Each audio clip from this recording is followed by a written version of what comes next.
Well, another one bites the dust. Yeah. You know what I really hate? Is when smaller companies, gaming companies, that aren't really half bad, get completely gutted and destroyed by larger entities.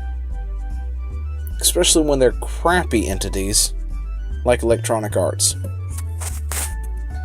Yeah.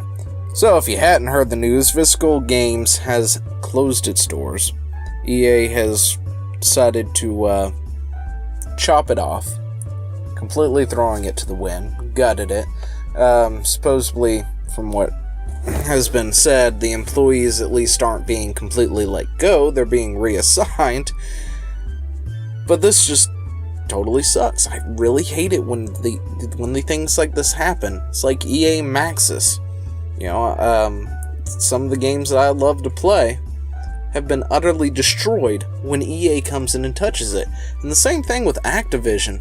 Now, Activision has done some things that I've liked, but some of my, favorite games that I used to play, like, for instance, WoW, when it became Blizzard Activision, or Active Blizzard, whatever you want to go ahead and call it, the game just, it went downhill from there for just a combination of several things. And the same thing when it comes to EA. So, what did Visceral Games do, actually? They have been around for probably around 20 years now or so. I believe they were founded back in 1998. They did things like Future Cop, Road Rash, The Lord of the Rings, several of the James Bond series stuff, some of the Tiger Woods things, The Godfather, the Simpsons game, some of the Sims things as well, but most notably, what most people usually catch on, because a lot of that stuff was as EA Redwood. What a lot of people really latch onto is the Dead Space series, Dante's Inferno, Battlefield 3, and Army of Two, and Battlefield Hardlines. That's what they've done a lot of, I guess, since 09. Pretty much is where they've been. But, the Dead Space series, other than maybe 3 and its microtransaction fiasco, they're pretty good games. Army of Two wasn't half bad.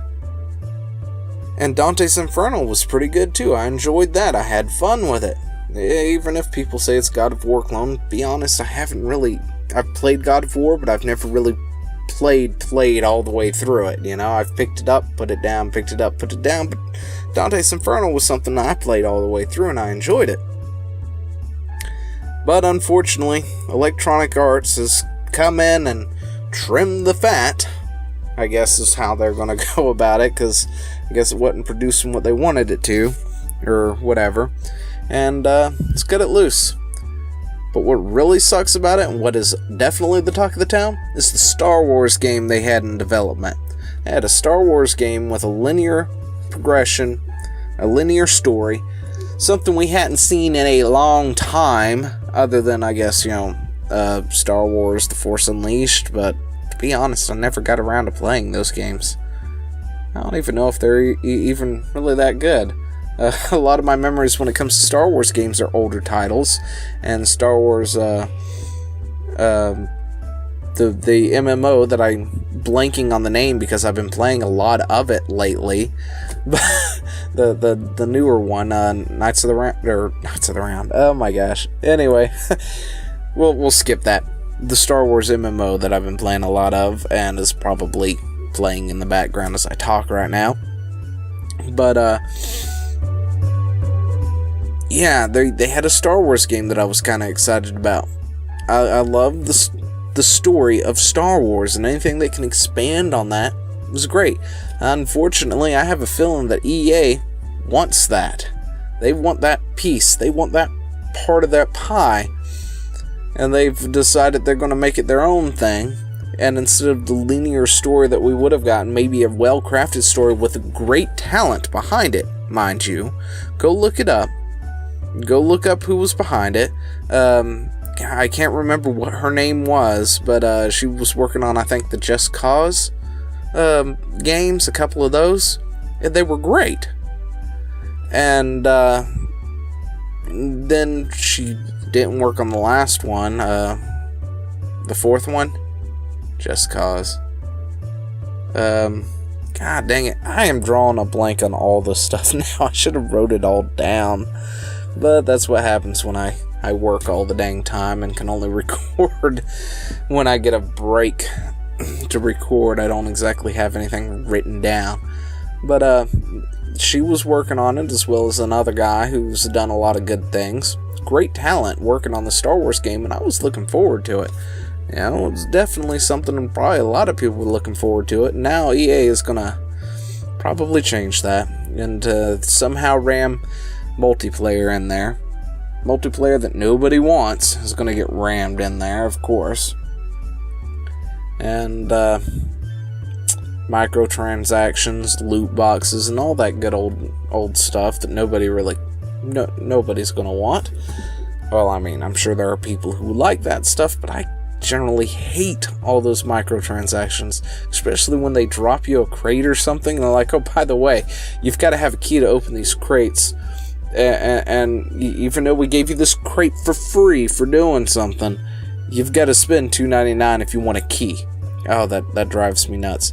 EA in its entirety pretty much drives me nuts with some of this stuff.